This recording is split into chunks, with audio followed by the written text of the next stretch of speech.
Amém, irmãos? Abra sua Bíblia no livro de Mateus, capítulo 9.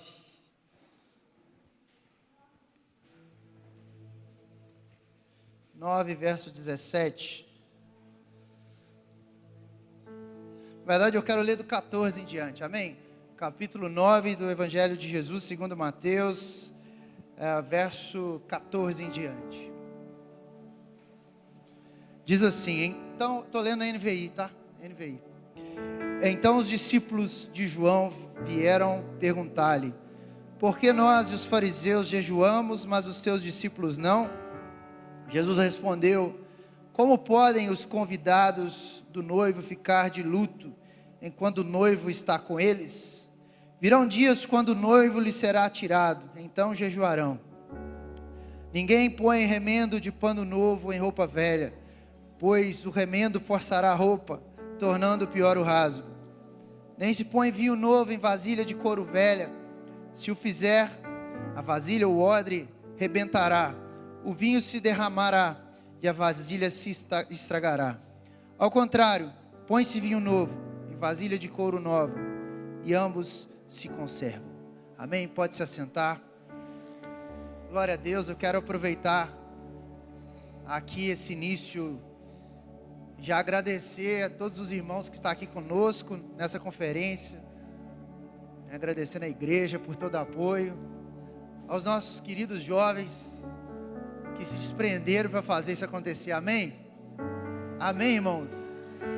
Os nossos jovens têm trabalhado muito. Nós passamos aqui uma semana orando todo dia, de 10 horas às 11 horas, tarde da noite, o pessoal aqui orando, clamando a Deus. Tivemos uma vigília na sexta-feira, foi uma benção. Ficamos 3 horas aqui cultuando e dá vontade de ir embora, não. E passamos aqui ontem, hoje, na presença do Senhor.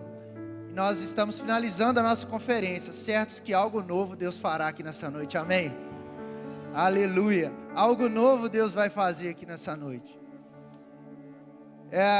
A minha mensagem para vocês é: algo novo Deus fará. Nós passamos aqui ontem estudando Odre, hoje estudando Odre, vamos estudar Odre também, mas nós vamos entender que tem momentos que Deus quer fazer algo novo, um momento que chama hoje. Tem milagres de Jesus que são milagres posteriores, tem milagres que acontecem com o tempo, mas me faz lembrar, hoje à tarde eu estava meditando na mulher do fluxo de sangue. Há 12 anos ela sofria, irmão Rafael, com fluxo de sangue, que não conseguia entender o que era aquilo. Mas no momento que ela toca em Jesus, Jesus fala assim: quem me tocou? Aí aquela multidão olhava para Jesus e falava: como assim, Jesus? Tem tanta gente tocando. Mas Jesus percebeu o toque daquela mulher em específico. Isso é tão maravilhoso, porque uma mulher o tocou diante de toda uma multidão, e Jesus percebeu que ela havia tocado. E as pessoas perguntaram: como você sabe que ela te tocou? Eu falei: porque de mim saiu virtude. E naquele dia aquela mulher foi curada. Eu quero nessa noite trazer uma palavra sobre a sua vida, que hoje vai haver mudança onde você estiver. Estava hoje à tarde meditando. Semana foi difícil, semana com muito compromisso de trabalho, tribulação para tudo quanto é lado. Foi essa semana. Hoje à tarde eu tive um tempo, eu me fechei no quarto e, preparando a minha palavra, Deus falou claramente no final, quando eu terminei: hoje Jesus vai fazer coisas nas nossas vidas. Pastor, ontem Tiago falou que Deus faz naquele que tem fé. Quem tem fé aqui? Amém?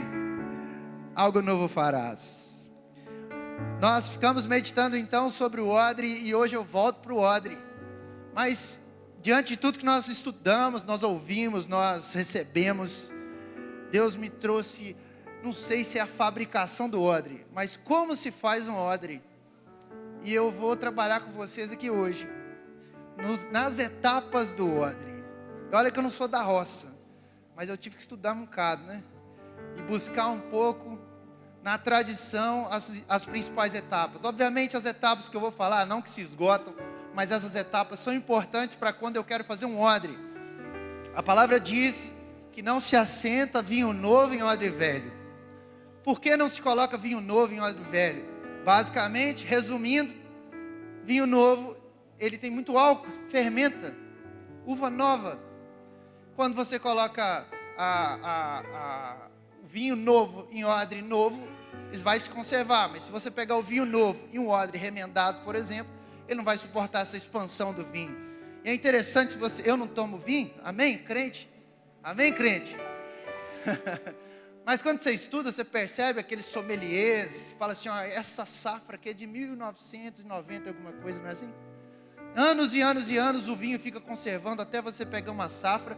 E esses profissionais, né, de vinho falam que quanto mais tempo o vinho fica ali, mais suave ele fica, mais sabor ele fica. Então esse conservar, ele é um conservar por longo prazo. Então a nossa preocupação em trabalhar os nossos odres, que representam a nossa vida, é porque Deus quer que o vinho novo se conserva por longo prazo no nosso odre, amém? A bênção é para hoje, mas o vinho é para muito tempo. Vinho bom, irmãos, é vinho velho, é vinho que fica ali fermentando, ele vai suavizando, e com o passar dos anos, ele vai ficando supimpa. E Deus quer trabalhar nos nossos odres. Algumas etapas do processo de fabricação do odre, eu quero conversar com os irmãos. Começando, a primeira etapa é a escolha da pele do animal. Primeira coisa que precisa fazer, escolher o animal. Então a gente já tem o início de que para fazer um odre, um animal precisa morrer.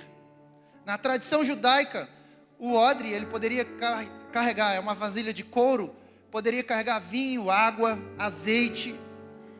E eles matavam animais para que esses animais tirassem todo o couro. E tinha um jeito de matar, eu não sei tecnicamente, mas pelo que eu li, cortava-se o pescoço do animal, as patas, pegava aquele tinha que tirar o couro, né? E fazer ali o odre. Normalmente esse animal era uma cabra, era uma ovelha, era um boi. E ele tirava esse animal, esse couro, e fazia o odre. A seleção desse animal, ela era minuciosa, porque o animal precisaria ser de pele fresca, novo, sem mácula, sem mancha. Porque quanto mais puro era esse animal, melhor era o odre. Está entendendo?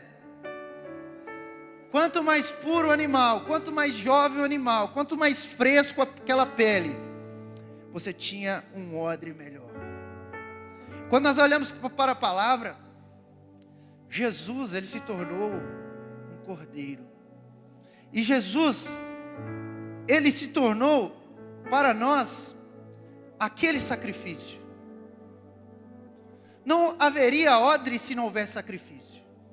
As pessoas só tomavam vinho, só experimentavam da alegria do vinho se houvesse sacrifício. Deus certo dia olhou e falou assim: essa humanidade sofre demais.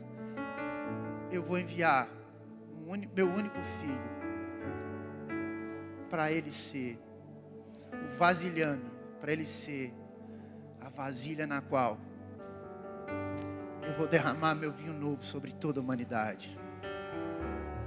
E a palavra diz que Jesus, ele morreu como ovelha muda. E lá em João, capítulo 1, verso 29, João diz, quando começa a perguntar: ô João Batista, quem é você? Ele diz: não, eu não sou Elias, eu não sou profeta, mas eu batizo com água. Daqui a pouco vai vir um que batiza com fogo, com o Espírito Santo. E ele diz: vejam, é o Cordeiro de Deus que tira o pecado do mundo. Jesus, ele se torna o vasilhame na qual a ira de Deus, né, se derrama sobre ele. Ele morre. E ele se torna para nós o recipiente na qual o sangue de Jesus pode perdoar os nossos pecados. Aleluia. Então era preciso haver morte.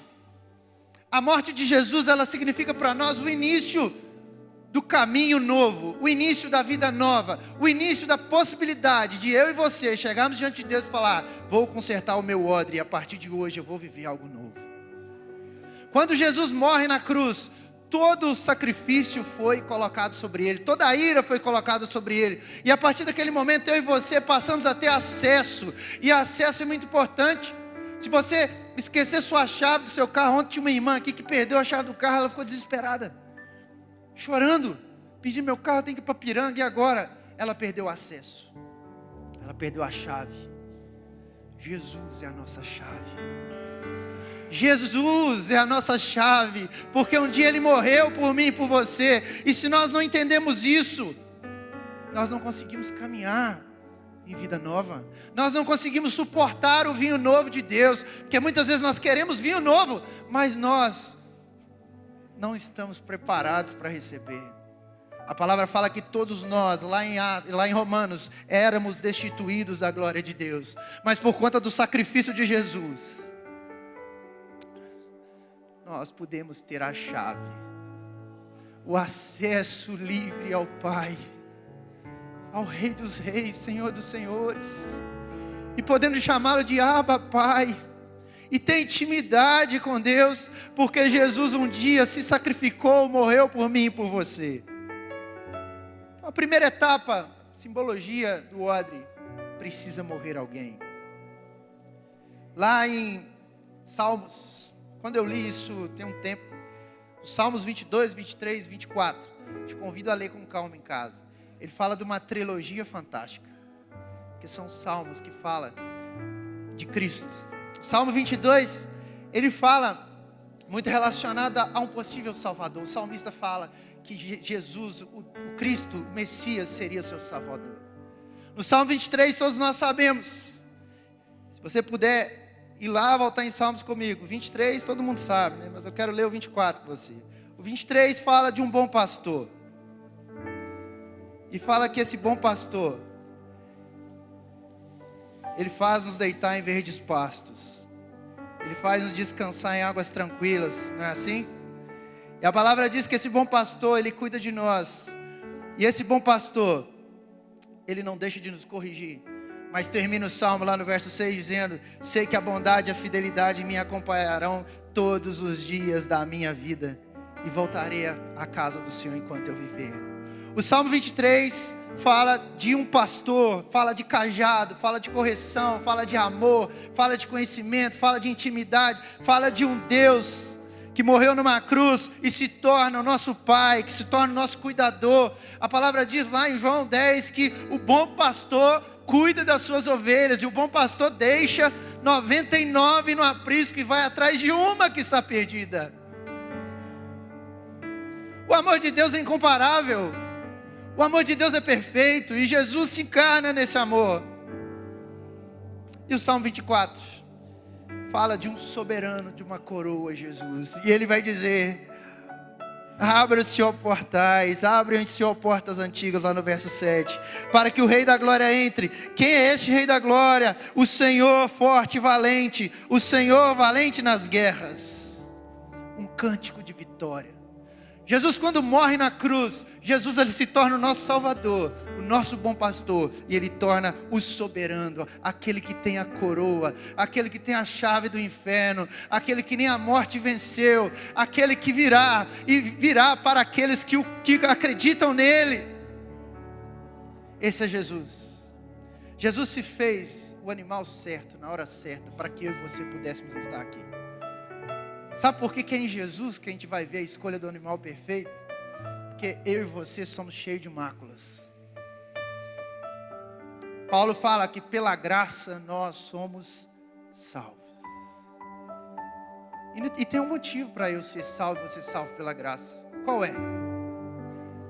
Porque o nosso coração se vangloria demais. Nosso coração se vangloria. Imagina, sou um bom pai, coloco os meus filhos na igreja, então quer dizer, se os meus filhos no futuro ficarem dentro da igreja, eu sou responsável por eles estar na igreja. Engano nosso. A gente não faz mais que a obrigação que ensinar-lhes ele no caminho. Quem faz a obra da salvação se chama Jesus de Nazaré. Se fosse nós, Juninho, nossa, eu mandei bem demais, hein? Como eu fui bom durante a vida dos meus filhos. Mas quando nossa força está no Senhor, a gente faz a nossa parte e crê que é Ele quem envia, que é Ele quem faz, que é Ele quem realiza. Se os nossos filhos estão na casa de Deus, graças a Deus. Se nossos filhos estão casando na casa do Senhor, graças a Deus. Se a nossa vida está abençoada, graças a Deus. Se a nossa vida nós temos certeza que somos salvos, graças a Deus, porque Ele nos amou primeiro e Ele se tornou o Cordeiro para tirar todo o pecado, toda a mácula do mundo. Você pode glorificar a Deus por isso nessa noite? Aleluia!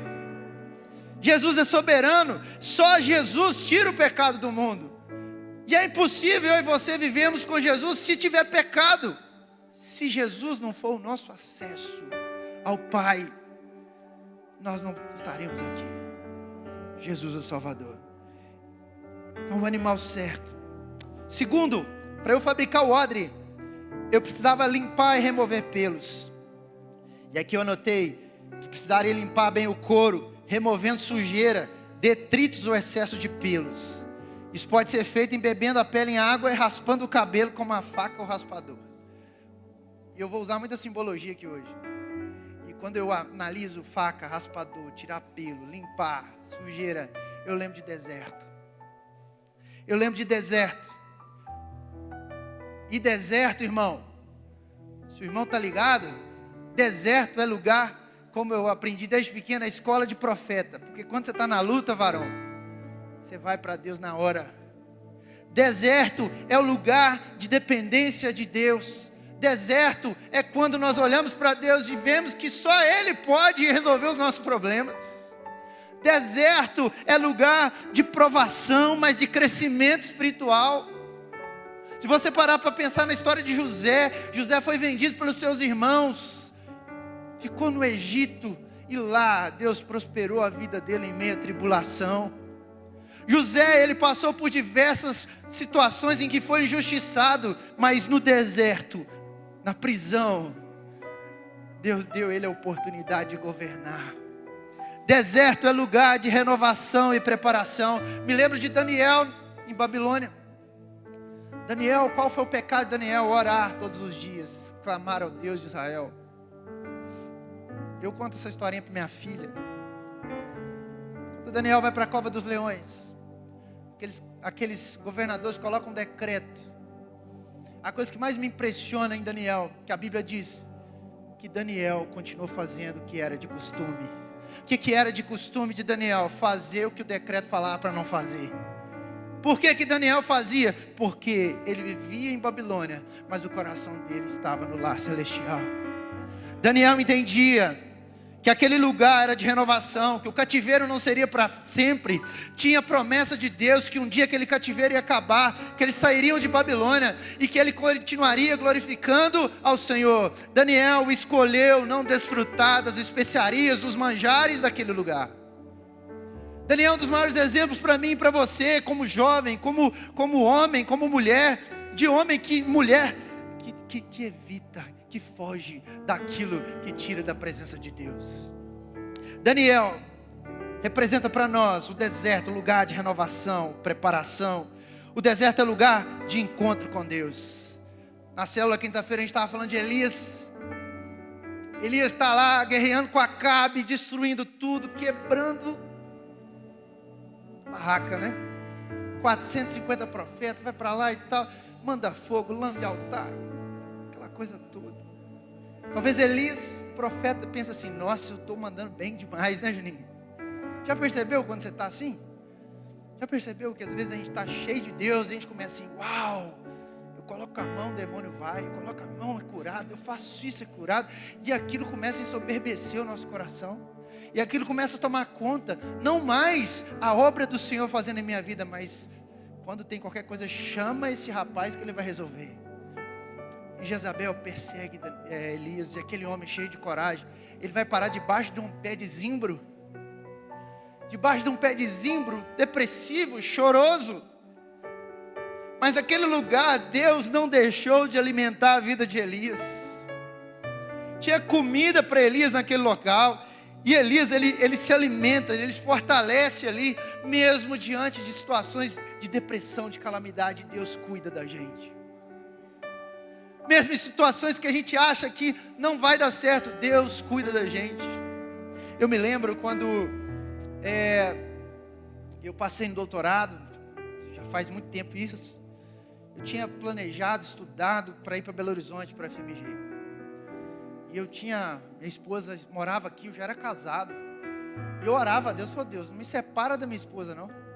Não tinha doutorado para mim aqui, estava nos planos da gente fazer. Ela já trabalhava aqui. Eu falei: meu Deus, e agora? Como é que vai ser? Aí eu criei um plano perfeito para ir para BH. No meio do caminho alguém falou assim: você já pensou em fazer tentar o doutorado em Lavras? Eu falei: meu Deus, Lavras eu nunca fui lá, é longe. E eu não quero ir para lá. Vou tentar, mas vou fazer desencargo de consciência. E eu estudei, dediquei. E não veio o resultado de Belo Horizonte. Aí eu fui fazer a prova lá em Lavras. Na hora que eu cheguei naquele lugar, eu falei: meu Deus, que fim de mundo é esse? Desculpa se tem alguém de Lavras aí. Deve ser a sensação quem vem para Viçosa. Cheguei lá: meu Deus, que fim de mundo é isso? Lá tem uma rua que chama Perimetral, a universidade não é igual aqui, você tem que subir um morro muito alto. Isso eu acho que em 2013. Fui morar numa república. Lavras é frio demais, chove demais, um lugar esquisito. Cadê o menino que estuda lá? Que estudou? Ele pode confirmar comigo. Cheguei em Lavras e falei: meu Deus, não é possível que o senhor me trouxe para cá. Eu estou a 360 quilômetros, a 5 horas de Viçosa. Minha esposa está lá, como é que eu vou gerenciar isso? Cheguei em casa e falei: e agora, amor? Ela falou: ó, o que você tem em mãos é lá. Te apoio, vá. Comecei uma luta de toda segunda, 7 horas da manhã. Eu falei: eu vou, mas eu volto. Ia toda segunda da manhã para Lavras. 5 horas de carro. Voltava toda quinta-feira, 10 horas da noite. Chegava aqui 4 horas da manhã na sexta. Passava sábado, domingo, ia para a igreja, cuidar de um monte de coisa. Segunda-feira, isso eu fiz 2 anos. 130 mil quilômetros. Engraçado, que na época tinha carona do Facebook. E o meu carro sempre tinha louvor. Carro de crente tem louvor, né, irmão? Tinha louvor. E eu comecei a dar carona. Nessa época eu dava tanta carona que o pessoal começou a ser cliente meu. Aí começaram a ir, pagava gasolina. Nós saímos aqui 7 horas da manhã, chegava lá meio-dia, pegava aula à tarde, dava aula à noite, vinha embora. Teve uma época que eu dava aula sexta-feira à noite, saí de lá 11 horas da noite para chegar aqui 4 horas da manhã. Fiz isso por 2 anos. Deus me sustentou durante esses 2 anos que eu passei lá. E é engraçado que quando eu cheguei lá, eu falei assim: meu Deus, esse lugar aqui, o que eu vou fazer? Não tinha igreja, porque eu vinha para cá no final de semana, não tinha célula, não tinha nada. Eu ficava lá estudando, concentrava, estudando, comendo pizza, Coca-Cola e bolo indiano para aguentar a ansiedade. E fiquei lá, e nas minhas caronas eu tinha a oportunidade de falar de Jesus, eu tinha a oportunidade de falar de onde eu vinha, eu tinha a oportunidade de contar quantas pessoas pegaram carona comigo. Chegou a época que eu parava de anunciar já, que a pessoa falou: ó, tô indo com você. Aí teve um dia que a menina estava no carro, dava carona para várias pessoas, tinha uma menina também, ela falando assim: nossa, eu gosto de andar com você, porque você traz uma paz no coração. E nesse caminho de Lavras Viçosa, Deus me deu muita oportunidade de falar de Jesus. Chegou um momento que eu não aguentava mais. Eu falei: amor, eu não aguento mais ir para Lavras, eu estou cansado. E é cansativo, toda semana estrada, cansativo, eu quero continuar vindo, preciso que Deus abra as portas. E aí abriu um concurso em Juiz de Fora. Eu falei: fui tentar, tinha 27 pessoas. E aquilo foi bem legal, porque eu cheguei em Juiz de Fora, eu só tinha mestrado, o pessoal tinha doutorado. Falei: Jesus, a luta está travada. Aí no meio, eu conto isso para o pessoal, eu estava sentado, fazendo a prova. Aí tinha 27 pessoas, eu falei: Jesus, tem misericórdia. Aí no mesmo momento veio algo no meu coração dizendo assim: mas todo mundo aí também está com um sonho. E se tiver outro filho de Deus orando a mesma oração que eu? Eu falei: Jesus, vamos embora. Fui passando, chegou no final. Aí eu conversei, tinha 4 pessoas no final. Aí eu olhei para uma e falei assim. Aí uma falou que não acreditava em Deus, a outra era isso, a outra era só. Falei: Deus, é hoje, hein? Dos 4, só eu que crio em Jesus. Falou: não, agora a minha oração é digna. Deus fez eu passar, fiquei em Juiz de Fora por 1 ano. E eu lembro que a crise, nós resolvemos engravidar. E naquela época, eu já estava cansado de novo de ir para Belo Horizonte, de ir para Juiz de Fora. apesar de estar mais perto, toda segunda, toda quinta, toda segunda, toda quinta, o carro já ia sozinho, né? Ia sozinho para lá, voltava, passava perigo na estrada, cheguei a cochilar uma vez, fiquei muito preocupado. A Cris engravidou, e eu olhei para ela e falei assim, confesso aos irmãos, meu coração fechou. Eu falei, agora, como é que eu faço? Conversava com pessoas e falava, não, fica tranquilo, eu tenho amigos que vivem assim 20 anos. Aí eu falava assim, eu não aceito isso de jeito nenhum. Eu não aceito viver longe da minha esposa, isso não está certo. Falava com ela, falava, amor, vamos fazer uma transferência? Ela, meu bem, você tem falado isso muito comigo, mas eu vou fazer um propósito com você. Se um ano Deus não te colocar em Viçosa, eu peço a transferência. Eu não acreditei muito não. Eu pensei assim, não, a mulher está com muita fé. Que bom. Deus moveu os céus, moveu a terra. Dia 15 de abril de 2016, eu tomei posse na Universidade Federal de Viçosa. Às vezes a gente acha que deserto é lugar de destruição. Quero falar para você, se você se sente no deserto, você está no deserto, prepara que Deus tem coisa nova para fazer na sua vida. Deus está nos preparando. Lá em Lavras, quantas vezes eu sozinho chorava e orava ao Senhor, e Deus acalmava meu coração para saber que Deus ia fazer. Acalmava meu coração. Eu tentei vários concursos, tentei concurso uma vez em Varginha, e eu estava passando nas fases, passando. Eu estava fazendo 27 anos no dia. Eu passei na prova escrita, Cris lembra disso. Liguei para a Viçosa e falei, passei na prova escrita, o dia da prova didática era no dia do meu aniversário. O pessoal ligou e falou, é Deus que está fazendo a sua vida, vai chegar a recompensa. Eu falei, glória, Deus vai me dar um presentão. Meu coração encheu daquilo, encheu daquela verdade, sabe, Juninho? Chegou a hora, eu estava tão distante de Viçosa, para mim era a bênção, eu não entendia. Vai resolver minha vida? Como ia resolver em Varginha, a 100 quilômetros para baixo de Lavras? No dia do meu aniversário, 5 horas da tarde, fui lá receber, só tinha eu e mais um, ver a notícia, ninguém passou. Eu murchei, falei, Jesus do céu, eu estou tentando, eu estou estudando, estou dedicando, por que não está dando certo? Hoje eu tenho a resposta. Era o deserto que Deus estava trabalhando na minha vida, trabalhando no meu caráter, trabalhando na minha paciência, trabalhando no meu encontro com Ele.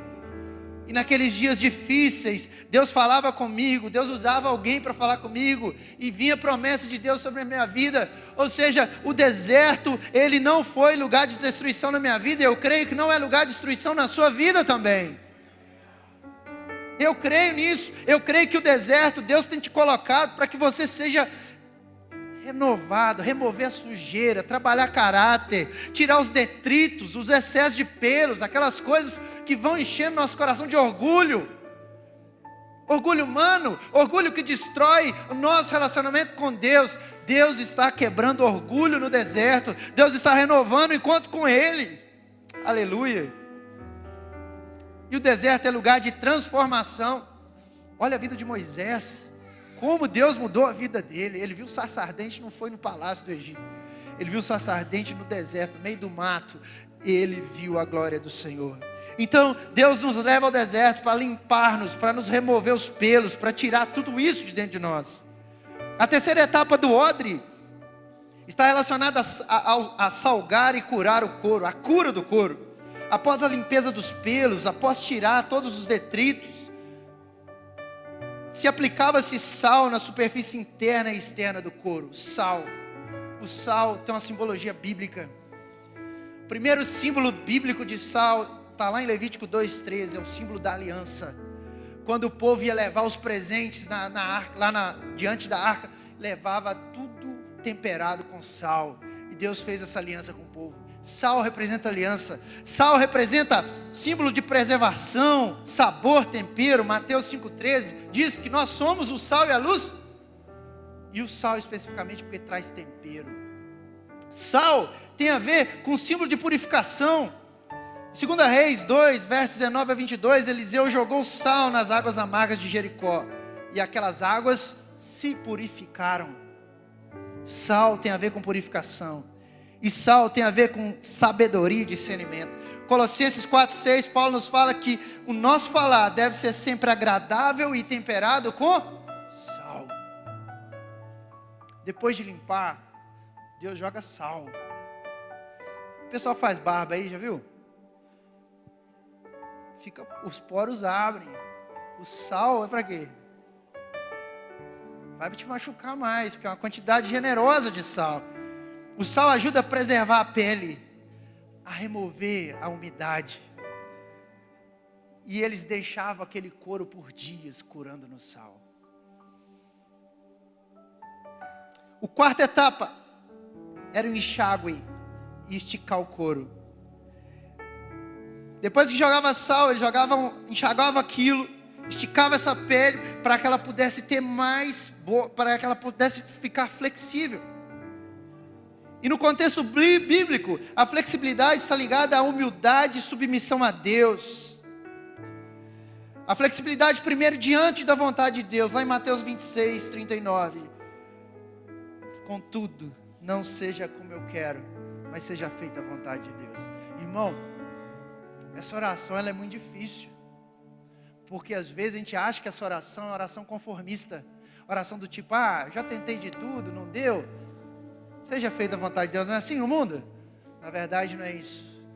Lá em Mateus 6,33, põe em primeiro lugar o reino de Deus e as demais coisas vos serão acrescentadas. Quando você tem a mentalidade que põe primeiro o reino de Deus, você sabe que primeiro seja feita a vontade de Deus.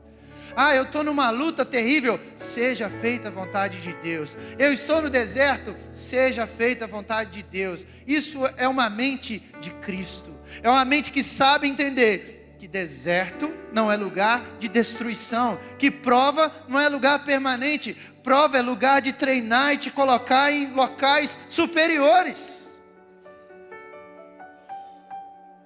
Quantas provações temos vivido nesses tempos? Provações emocionais. De uma hora para outra vem um gatilho na sua frente, você fica assim, atemorizado. Você fica atemorizado. E você perde força, já viu? A gente perde força por umas bobeiras. Depois você para um tempão para pensar, meu Deus, por que eu não coloquei o Senhor em primeiro lugar? Esses dias eu passei uma situação e eu fiquei tão atemorizado, sonhei com aquilo. Aí vim aqui sexta-feira na igreja, chorei na presença de Deus e saí daqui renovado. A gente muitas vezes considera que a nossa força vai resolver os problemas, mas Deus está nos chamando para a humildade de reconhecer que a vontade dEle é melhor do que a nossa. A vontade de Deus é melhor que a sua, a vontade de Deus é melhor que a minha. Eu me lembro da pandemia, os meninos aqui, os jovens que a gente acompanha, todo mundo de casamento marcado. Pandemia. E aí? Não vou casar mais. Que não vai que nada. Arrumaram o vídeo, arrumaram isso, está todo mundo casado, feliz da vida. Amém? Adaptabilidade, porque a vontade de Deus é perfeita, a vontade de Deus é o melhor para nós, a vontade de Deus não destrói. Irmão, se coloque nas mãos de Deus, primeiro coloque Deus no processo, deixa Deus participar desse momento que você está vivendo. É muito bom saltear, glorificar a Deus quando a vitória vem, mas é bom também chorar, derramar nos pés de Jesus. No momento do sofrimento, no momento da dor, no momento da dor. Ano passado a gente teve um caso que a Laura passou muito mal. Foi um momento muito marcante para a gente. A Laura passou muito mal, ela chegou a saturar 37, 35. Em casa passou mal, pneumonia, foi esticando. A saturação normal, todo mundo soube da pandemia, né? 97, quando ficava 92, assim, misericórdia. Covid, né? A Laura chegou a 37. Ela começou a passar mal em casa. E a Cris, vamos para o hospital. Eu falei, vamos para o hospital. Na hora eu estava meio desatento. Falei, vamos. Eu nem achei que estava tão mal, mas ela foi piorando tanto. Na hora que a Cris colocou no dedo no carro dela, o dedo do como é que chama aquilo? Oxímetro. Começou a baixar, 70, e foi, 55, bateu 37. Na hora que bateu 37, eu estava assim, pelo amor de Deus, amor, tira isso da mão dela. E eu quase batendo, virei ambulância, porque a buzina virou, botando a mão do lado de fora. Aí aparece caminhão de lixo na hora, aparece bicicleta, aparece pedestre. Aquela agonia toda, no meio do assunto, a Cris começou a cantar com ela. Porque ele vi. Eu dirigia chorando. Posso crer no amanhã. E a Laura morrendo. Ela estava morrendo. Porque ele vi. Eu não tinha força para cantar. Temor não há. E ela foi indo. E a menininha foi desfalecendo. E a gente ia orando, Senhor, não deixa ela morrer, Senhor, não deixa ela morrer. Chegamos no hospital, o enfermeiro saiu abrindo porta, saiu pegando a Laura, olharam para ela, colocaram oxigênio, chegaram no centro de UTI, já entubaram ela na hora. Na hora que nós chegamos lá, a médica falou, se vocês não tivessem chegado pela aqui agora, ela tinha morrido.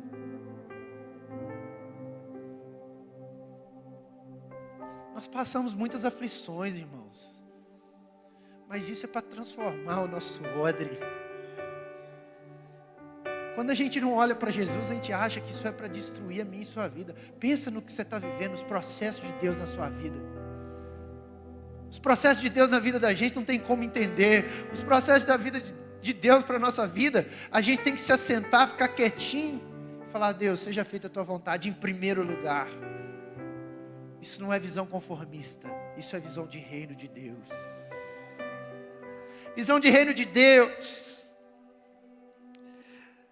Em relação às circunstâncias, nós precisamos tomar muito cuidado. Filipenses 4, 12 e 13, Paulo nos admoesta a dizer, sei o que é passar necessidade, sei o que é ter fartura. Aprendi o segredo de viver contente em qualquer situação, seja bem alimentado, seja com fome, tendo muito ou passando necessidade, tudo posso naquele que me fortalece. Na hora da luta, irmão, olhe para Jesus e diz, Pai, eu não tenho mais força, eu duvido que Deus vai desamparar o justo. Eu duvido, quem tem experiência com Deus aqui, diante de situações difíceis? Quem tem experiência com Deus em situações que achou que não tinha solução, Deus foi lá e mudou o cativeiro, mudou a história.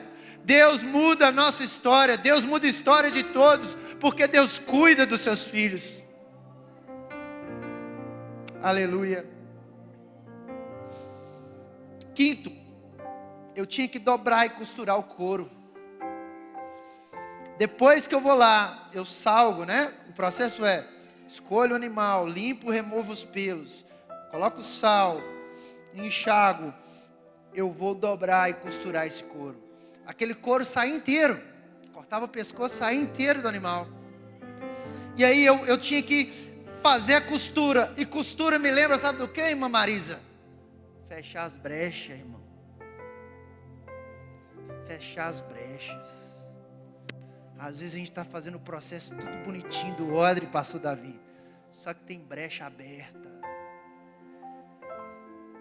E brecha é lugar onde o inimigo entra.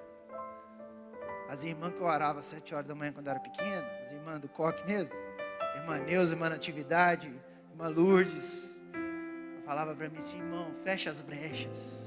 Ia na tarde da bênção, fecha as brechas. E na reunião, fecha as brechas. Fecha a brecha, irmão. Às vezes nós estamos cuidando do odre, estamos fazendo tudo certinho, mas a gente esquece de fechar as brechas. Certifique-se que as costuras, obrigado meu amigo, que as costuras estejam bem fechadas para evitar vazamento. Neemias 4, de 7 a 9, fala da reconstrução do quê? Dos muros de Israel. E lá, tinha Sambalate, Tobias, tinha um pessoal que estava doido para aproveitar as brechas. E Neemias dá instrução para o povo para fechar. E lá ele diz, Neemias capítulo 7, pode colocar na tela para mim por favor, capítulo 4, verso 7 a 9. Neemias 4, 7 a 9. Quando porém Sambalate e Tobias, os árabes, os amonitas e os homens de Asdod souberam que os reparos nos muros de Jerusalém tinham avançado e que as brechas estavam sendo fechadas, eles ficaram furiosos. O inimigo fica furioso quando você está ligado em fechar brechas. Lá em Isaías 58, capítulo 12, o profeta diz, os teus filhos edificarão as antigas ruínas, levantará os fundamentos de muitas gerações e será chamado reparador de brechas e restaurador de veredas, para que o país se torne habitável. Na restauração, na construção do seu odre, comece a reparar essas brechas que ficam por aí. Às vezes a gente está tudo certinho, irmão. A gente fala assim, nossa, eu estou tudo certinho, eu dei um pequeno desvio. O inimigo está trabalhando 24 horas por 7, esperando o momento para te destruir. Ezequiel 22:30. O profeta vai dizer: busquei entre eles um homem que tapasse o muro e se colocasse na brecha perante mim, a favor dessa terra, para que eu não a destruísse. Mas ninguém achei. Não encontrei nenhum disposto a parar, a fechar as brechas. Quem aqui nessa noite está disposto a fechar as brechas? Feche as brechas da sua família, do seu casamento, irmão. Cuidado com as pequenas coisinhas, coisas que destroem. Questões da família, irmão, são pequenas coisinhas. Questões da igreja são pequenas coisinhas. No seu trabalho a gente perde tempo com pequenas brechas que se vão abrindo. Dobre e costure isso, em nome de Jesus. A sexta etapa é o teste de vazamento. Não adianta eu fechar não, irmão, pastor. Eu tenho que passar por quê? Pelo teste. Os crentes antigos falavam assim: eu tenho que passar pela moenda. Você não quer cuidar do seu odre? Passe pela moenda, meu irmão. Prova, luta, tentação, dá o nome que você quiser. Teste. O odre vai passar pelo teste. E no teste, meu irmão, é teste. Você acha que é a prova? É o início, né? É o início das dores. A vida, o cara aceita Jesus, a irmã aceita Jesus e fala: ó, a partir de hoje eu vou voar na presença de Deus. Nós estamos numa conferência dessa, a gente está saltando, pulando, exaltando. Glória a Deus, Deus está nos movendo no nosso coração. Chega amanhã o boleto lá na nossa casa. Vai tum, tum, tum, tum. Chega o problema de saúde. Chega a dificuldade financeira, seja o problema dos filhos na escola, o problema é que as coisas não estão dando certo, é o teste. Eu preciso fazer teste de vazamento, para garantir que o odre esteja à prova d'água, do vinho. Eles enchiam com água e verificavam se havia vazamentos. Se fosse encontrado vazamento, eles aplicavam pontos adicionais ou usavam selante natural, cera de abelha, para vedar as aberturas. A Bíblia, o termo teste ou provação é usado para descrever situações em que os crentes enfrentam desafios, dificuldades e provações. Alguns sentidos bíblicos para provação, pega aí. Tiago 1, 3 a 4. Sabei que a prova da vossa fé produz a paciência. Primeiro motivo de você passar por teste, por avaliação, provar a autenticidade da sua fé. Sua fé é autêntica? Pensa, é autêntica ou não? Quanto que a gente prova se é autêntica ou não? No teste. Porque a vida que nós estamos vivendo aqui, irmão, é só um teste. A Bíblia fala que um dia nós seremos salvos, nosso corpo glorificado. Nós iremos para uma terra distante daqui. Lá não haverá mais choro, não haverá mais luta, não haverá provação, não haveria nada. Mas aqui nós estamos sendo testados o tempo todo, porque nós somos seres corruptíveis. Naquele dia, todo choro cessará, toda dor cessará. O que nos cabe fazer? Lidar com os testes e provar a autenticidade da nossa fé, obedecendo ao nosso Deus todos os dias. Obedeça a Deus. O que o teste nos gera? Crescimento, aperfeiçoamento. Romanos 3, 5, 3 a 4, ele vai dizer: não somente isso, mas também nos gloriamos nas tribulações, sabendo que a tribulação produz paciência, e a paciência experiência ou caráter aprovado, e a experiência gera a esperança. Deus está formando o nosso caráter, Reginaldo, pelos testes. Outra função do teste, da prova, da luta: identificar com Cristo. 1 Pedro 4,13, mas alegrai-vos no fato de serdes participantes das aflições de Cristo. Gente, quando a gente está sofrendo, a gente está passando tudo isso, se alegre, porque nós estamos participando junto com Cristo. Evangelho, irmão, o pastor disse aqui final de semana todo. Evangelho, Paulo diz assim lá em 1 Coríntios, né? Quando eu era menino, eu falava como menino. A gente não quer arrumar odre, a gente não quer vinho novo. Como é que vai ter vinho novo se a gente está falando como menino? Deus está nos capacitando para falar como adulto na fé e receber vinho novo dele, suportar por muito tempo. Amém? Aleluia. Outra função do teste: manifestação do poder de Deus. 2 Coríntios 12, 9. E disse-me: a minha graça te basta, porque o meu poder se aperfeiçoa na fraqueza. Em meio aos testes e fraquezas, Deus pode demonstrar seu poder e sua capacidade de nos sustentar. Paulo estava lá com Deus. Oh Deus, esse espinho aqui na carne. Paulo sofreu, irmão, demais. Certa vez falaram com ele, falaram assim: rapaz, tudo que vocês viveram, trocando em nossa linguagem, o que vocês viveram, eu vivi o dobro, o triplo. Passei isso, sobrevivi a naufrágios, tive problema, por amor a Cristo eu fui açoitado, por amor a Cristo eu padeci, por amor a Cristo eu passei por situações que vocês não imaginam. Mas em tudo eu entendi que o poder de Deus se aperfeiçoa na fraqueza. Teste de vazamento. E por fim, qual é o sentido disso tudo? Nós precisamos mergulhar o odre na água. A última etapa, depois que eu testei os vazamentos, tudo ok, a gente coloca o odre na água. Antes de armazenar o vinho, eu quero avaliar se está tudo ok. É importante mergulhar em água por um período de tempo. Isso ajuda a maciar a pele e a torná-la mais flexível. A Cris confirmou isso para mim, que ela é da roça, e ela falou que lá na roça fazia isso, tornar mais flexível. O que significa água? E eu vou terminar a palavra por aí. Primeira coisa, a água significa vida espiritual. A água é um símbolo de vida espiritual e saciedade. Jesus vai dizer lá em João 7, 37, 38, quem tem sede, venha a mim e beba. Quem crer em mim, como diz a Escritura, do seu interior fluirão rios de água viva. Água é espírito, água é vida. E sabe como é que a gente recebe a água de Jesus? Rompendo com o natural. Já viu que tem irmão que vive o tempo todo cheio de Deus, passando luta, tribulação, e ele está assim, porque Jesus é bom, porque Jesus faz isso, Jesus faz aquilo. Estava dando aula de CNC esses dias, vida natural sobre vida espiritual. Quando a gente acessa a vida espiritual, irmão, não há luta, não há teste que tira a gente de olhar para Cristo.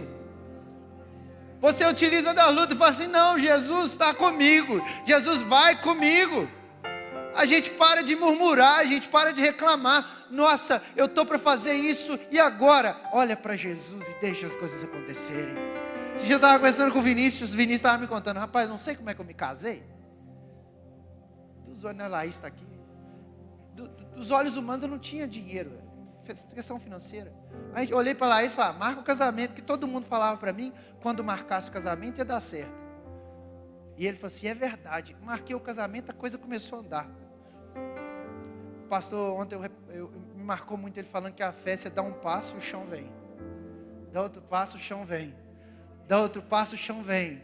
Vai andando por fé, não por vista. Aí você marca um casamento, dá um passo, vem. Você vai fazendo outras coisas, vai dando passo, vem. Irmãos, ande por fé. Ande por fé.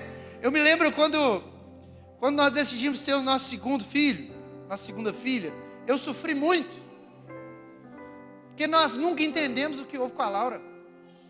Eu nunca entendi o que houve com a Laura de verdade. Nós já passamos por médicos em Belo Horizonte, para tudo quanto é canto. Geneticista, não acham o que aconteceu com a Laura. Um dos médicos mais renomados aí de Belo Horizonte, ele falou com a gente que ele já tem 70 e poucos anos, ele falou que Laura era o caso mais difícil da vida dele.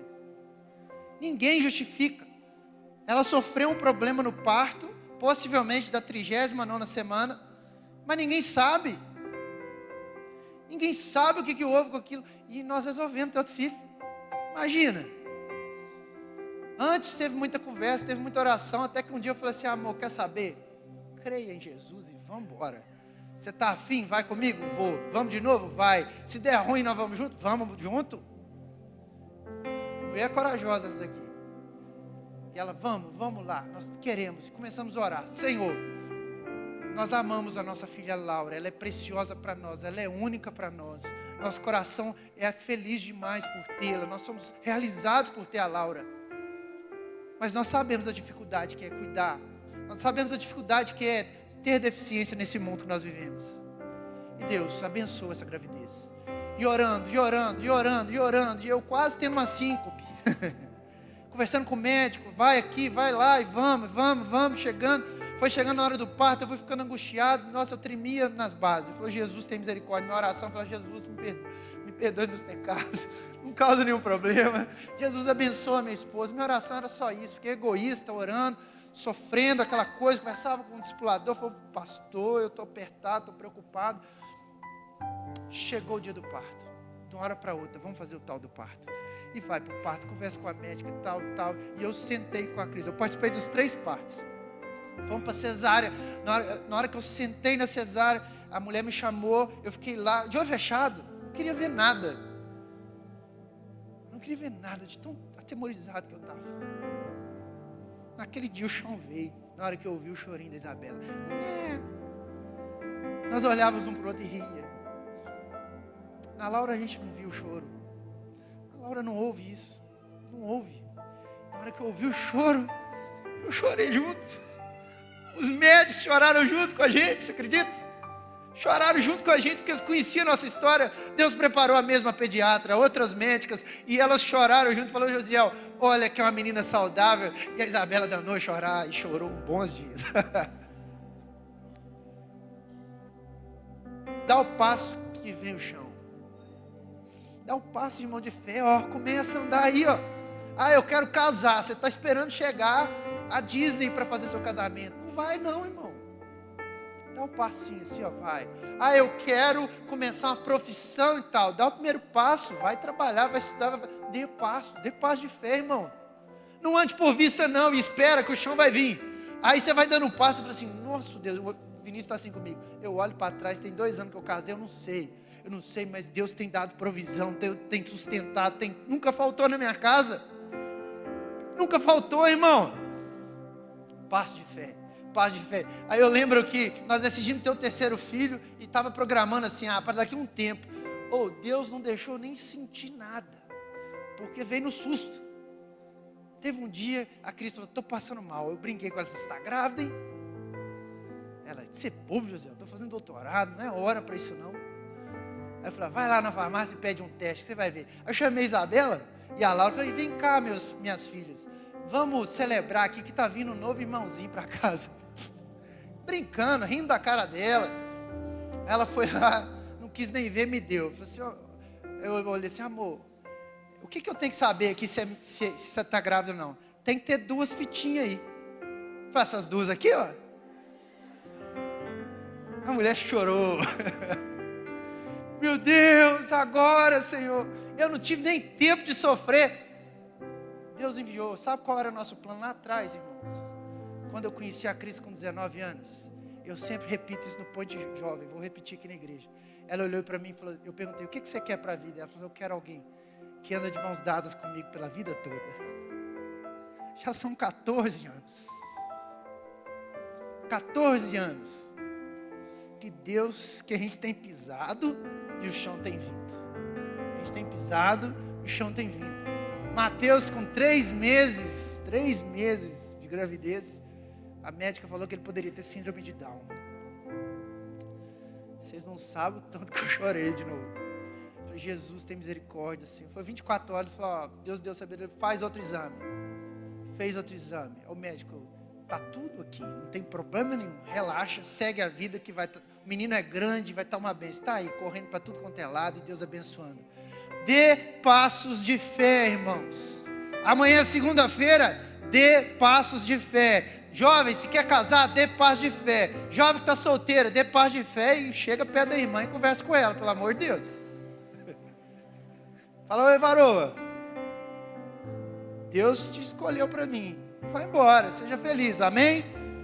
Então, é vida espiritual. Quem vê a vida pelo olhar espiritual, não anda por vista, anda por fé, irmão. Fé. E a fé, ela é instantânea. Eu conheço gente que aceita Jesus, no outro dia ele já está assim, eu tenho fé, quer saber se essa montanha aqui mover, nós vamos mover ela. Tem gente que tem uma fé até exagerada. Fé, vida espiritual, rompa com o mundo natural. Última coisa, o que é a última etapa? O que essa parte de mergulhar o odre na água significa? A restauração e bênção de Deus sobre o povo. E eu quero que você abra a sua Bíblia comigo, que nós vamos encerrar mesmo. Em Ezequiel 47. Ezequiel 47. Ezequiel 47 fala de uma visão que Ezequiel teve. Ezequiel 47, verso 1. Amém, irmão? Estão ligados aí? A gente já está acabando, a gente vai orar. Diz assim: o homem levou-me de volta à entrada do templo, e vi água saindo de debaixo da soleira do templo, e indo para o leste, pois o templo estava voltado para o oriente. A água descia de debaixo do lado sul do templo, ao sul do altar. Ele então me levou para fora, pela porta do norte, e conduziu-me pelo lado de fora, até a porta externa que dá para o leste, e a água fluía do lado sul. O homem foi para o lado leste, com uma linha de medir na mão, e enquanto ia, mediu 500 metros. E levou-me pela água que batia no tornozelo. Ele mediu mais 500 metros, levou pela água que batia no joelho. Mediu mais 500 e levou-me pela água que batia na cintura. Mediu mais 500 metros, mas agora era rio, e eu não conseguia atravessar, porque a água havia aumentado, e era tão profunda, que só se podia atravessar a nado. Era um rio que não se podia atravessar andando. Irmão, a última etapa de transformação do odre para receber vinho novo é mergulhar na água. Não tem como a sua vida ser pronta para receber vinho novo se não tiver mergulhado na água do Espírito Santo. Estou te dando a notícia de Deus para a sua vida. Ezequiel 47 nos diz que a água, ela representa a presença e a graça de Jesus. E aqui diz que por onde a água passa, há vida. A vida. Seres espirituais só vivem se tiverem mergulhados na água do Espírito Santo. Mergulhar na água do Espírito Santo significa que eu estou pronto para receber vinho novo. Porque quando eu estou mergulhado, eu já não estou preocupado com o que as pessoas olham para mim, o que as pessoas falam de mim, ou o que eu vou fazer no dia de amanhã, porque eu entendi que Jesus é o centro das minhas atenções. Ah, mas Jesus então viveu o centro das minhas atenções, eu vou ficar igual um monge, no alto de uma montanha? Eu disse assim, não, irmão, você vai trabalhar pensando que Jesus está cuidando da sua vida. Você vai para a escola sabendo que Jesus está cuidando, te dando discernimento. Foi profetizado isso aqui antes sobre a sua vida. Jesus dá discernimento, Jesus dá entendimento. Você vai trabalhar, Deus te ajuda com situações. Às vezes tem uma situação difícil para resolver, para um pouquinho e fala: Jesus, me ajuda aqui, eu não estou conseguindo. Me dá entendimento, me dá sabedoria. Me dá sabedoria. Quando eu estou mergulhado, as promessas de Deus fazem sentido para mim, porque quando Deus promete, você pega a palavra e fala assim: isso é para mim, eu vou andar com Jesus por todos os dias, porque Ele me prometeu fazer andar em lugares celestiais, e eu vou para lá. Eu vou para lá. Eu lembro que a primeira promessa que eu recebi na minha vida, o pastor estava contando, estava relembrando, eu sou também ex-nada, né, na igreja. Aí eu era pequenininho, cheio de ansiedade. O irmão chegou, colocou a mão na minha vida e falou assim: ó, Deus, eu te prometo, né, usou os termos da Assembleia de Deus lá, né? Sou Deus que fala contigo, estou abrindo caminhos para você que você não entende. O pastor falou que ele vendia picolé, eu também vendia, eu era melhor que ele vender picolé. Vendia muito melhor que ele, porque eu tinha meta, era 50 nas férias. Quando eu batia 50, eu entregava o carrinho, que era R$5, ganhava 10 centavos. Na época eu vendia coxinha na rua. E ele falava assim, com as palavras simples: eu vou te assentar em lugares que você não entende. Eu vou te levar para locais que você nunca viu, que você nunca imaginou. E aquilo fazia sentido pra caramba, porque a gente orava com as irmãs colocavam a mão na cabeça da gente, e orava. Irmão, e eu, desculpa a palavra, mas eu ia em oração com os irmãos, orava tanto que os catarros saíam do nariz. Reunião de oração interminável. Reunião de oração que a gente queria ficar lá, que a gente não queria sair. Na hora que, era engraçado, você abria a porta, parecia que tinha algo que te levava para dentro. Nós vivemos isso aqui no acampamento de adolescentes, uns 2, 3 anos atrás. A Marisa está aqui, muitas pessoas estavam. Os adolescentes estavam no acampamento e sumiu todo mundo. E na época a irmã Marisa e o Franço fizeram a tenda do encontro no acampamento. E falaram assim, ó, aqui ninguém entra calçado, só entra descalço, porque isso aqui é lugar onde Deus está. Didático com os adolescentes. Teve um dia que os adolescentes sumiu tudo. E eu estava lá em cima na cantina, liderava os adolescentes. O pessoal falou assim, os adolescentes sumiram, e agora? Ai Jesus, estão dando trabalho. Onde vai adolescente? E procura aqui, procura lá. Passa um pouquinho, eu vejo em frente da tenda, tinha uns 30 sapatinhos assim, lá de fora assim. Tinha uns 30. Aí eu cheguei assim, tinha um barulho lá. Tijolinho, era tijolinho ainda, não era tijolão, mano. Esse menino pequenininho. Na hora que eu abri assim, botei o nariz para dentro, tinha menino de 13 anos, botando a mão na cabeça um do outro, falando línguas estranhas, tudo derramado, tudo puxão afora. Aí eu fechei, chamei o povo, vem cá para vocês verem. Na hora que o pessoal começou a chegar, todo mundo foi entrando para dentro da tenda, e o Espírito Santo foi tocando todo mundo. Aquele acampamento foi marcante na minha vida, porque pessoas deram lugar ao Espírito Santo. E eu tenho certeza que está marcado no coração de cada adolescente, de cada jovem que estava ali. Irmãos, nós precisamos de ter esses tempos de mergulho com Jesus. E mergulho onde a graça dEle, onde a presença dEle começa a preencher tanto nosso coração que os problemas se esvaem. Porque aí nós começamos a andar pela vida espiritual. Ah, José, você está querendo me dar um analgésico? Não é analgésico, é viver por fé e não por vista. Isso é para aqueles que acreditam no Senhor. É para aqueles que querem dar passo amanhã, segunda-feira, com o problema que está diante de você. Deus fará algo novo amanhã, fará hoje sobre a sua vida. Deus fará algo novo. Onde essa água passa, cura. Onde essa água passa, tem vida. Isso não é uma história, isso é a realidade, isso é uma profecia. Isso indica restauração espiritual e física. Restauração espiritual e física. Quero que você fique de pé, eu quero que o louvor